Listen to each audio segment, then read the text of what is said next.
Construire notre base vie en 12 heures top chrono, c'est le défi que nous avons relevé avec notre pionnier Jean-Claude Escriva, qui a mis au point un système constructif qui permet d'assembler des palettes recyclées en un temps record. L'idée, c'est de dire que la palette, en fait, il y a plein de trous, donc c'est un Lego femelle.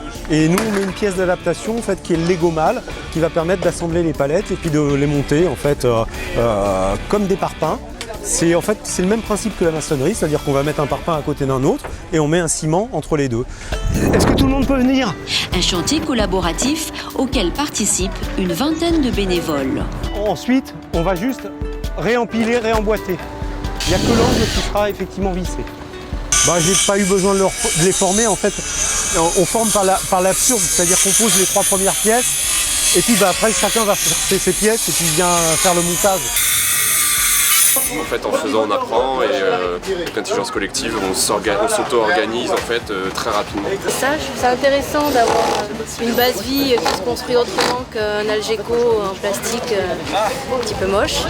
Et voilà, et après je trouve que c'est une super technique et ça donne des idées pour construire ça chez nous de façon petit Lego avec les enfants qui voient ça. En construction sèche, sans électricité, on peut faire des sacrés trucs. Eh bien, c'est sympa. Oui, parce que ça nous rappelle les chalets et les Lego quand on était petit et le mécano. Et puis en plus, comme il y a une super ambiance, eh ben on est au top. Regardez, tout le monde a la banane. En plus, c'est pour nous, en plus, c'est pour aller vers l'avant, donc c'est que du bonheur. Puis de rencontrer aussi des gens qui sont avec cette mentalité-là. Je suis plutôt un bricoleur du dimanche et pour le coup, je suis une sensation d'apprendre. Vivre en communauté, en plein centre-ville. Personnellement, c'est quelque chose qui m'anime et que je recherche justement. Donc ça me touche directement, ça résonne beaucoup. Le site est quand même super sympa, ça va être très très beau en termes de projet. Et c'est vrai que finalement, je trouve ça assez sympa d'être le premier à m'y installer. Une fois que c'est fait, après on est sur une structure qui va être d'une solidité à toute épreuve. Je peux faire le pitre pendant 2 heures après. Donc voilà. Et on pourrait monter effectivement, monter à l'étage. Faire des immeubles ? Il y a des réglementations qui m'imposent de ne pas aller beaucoup plus loin pour l'instant. En fait, comme toute start-up, c'est la réglementation qui freine. H+8, stabilisation de la structure avec des panneaux de particules en bois appelés OSB.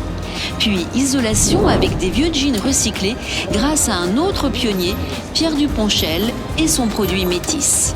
Notre base vie n'est pas encore habitable, mais le gros œuvre est terminé. Jean-Claude, tu viens nous dire si la mission a été accomplie ou pas? Non, elle n'a pas été accomplie. On a 1 heure de retard.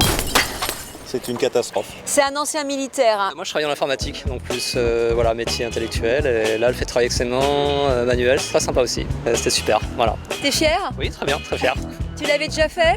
Non, jamais. C'est une première et voilà, très sympa. Et je pense que je ferai d'autres chantiers participatifs. Très convivial, ça permet d'apprendre des choses, on fait pas ça tous les jours. C'est motivant, j'ai envie que les élèves viennent voir, qu'ils participent réellement, qu'ils comprennent concrètement à quoi ça correspond ce projet, pour pouvoir l'intégrer et le faire vivre aussi au collège. On va pouvoir ouvrir les fenêtres et en faire la base vie de Chamengo pour que toute l'allée en fait puisse accueillir la serre et puis accueillir le projet.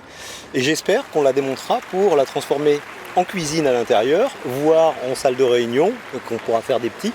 Et si jamais tu as envie de faire des logements au bout, on fera des logements aussi.